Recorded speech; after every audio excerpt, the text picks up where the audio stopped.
അറ്റത്തിരിക്കുന്ന ആളെ കണ്ടോ? ആളെ കൊണ്ടാണ് ഇന്നത്തെ ചലഞ്ച് നമ്മൾ സ്റ്റാർട്ട് ചെയ്യിക്കാന്ന് പ്ലാൻ ചെയ്തത് കേട്ടോ. അപ്പൊ ഇതൊക്കെ പറയാൻ വേണ്ടിയിട്ട് ആളുടെ അടുത്തേക്ക് ചെല്ലുമ്പോഴാണ് പെട്ടെന്ന് ആൾ ഇതുപോലൊരു സംഭവമൊക്കെ ഒരു ആക്ഷനൊക്കെ കാണിച്ചത്. സംഭവം എനിക്ക് കുറച്ച് പേടിയായെങ്കിലും നമ്മുടെ ചലഞ്ചിനെ പറ്റിയിട്ടൊക്കെ ആൾക്കൊന്ന് എക്സ്പ്ലെയിൻ ചെയ്ത് കൊടുത്തു കേട്ടോ. വരയ്ക്കറിയണ്ട, ഇതിലേതെങ്കിലും ഒരു കളർ എടുത്തിട്ടും ചെയ്യൂ.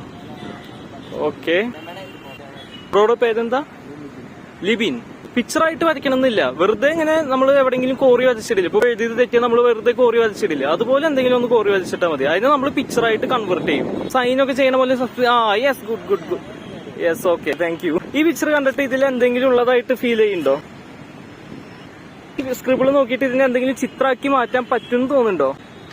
ഇല്ല, അങ്ങനെ തോന്നുന്നില്ല അല്ലെ? അല്ല, വീഡിയോ കാണുമ്പോൾ നിങ്ങൾക്ക് എന്തെങ്കിലും ഗസ് ചെയ്യാൻ പറ്റുണ്ടോ? അപ്പൊ എന്തായാലും നമുക്ക് ഇതിന്ന് എന്തെങ്കിലുമൊക്കെ പിക്ചർ കിട്ടുമോ എന്നുള്ളത് ട്രൈ ചെയ്ത് നോക്കാട്ടോ. നിങ്ങൾക്ക് എന്തെങ്കിലും പിക്ചർ ഇതിൽ തെളിഞ്ഞു വരണ പോലെ തോന്നുന്നുണ്ടോ? എനിക്ക് കുറച്ച് നേരം നോക്കിയിരുന്നപ്പോൾ ഇതുപോലൊരു റിസൾട്ടാണ് കിട്ടിയത്.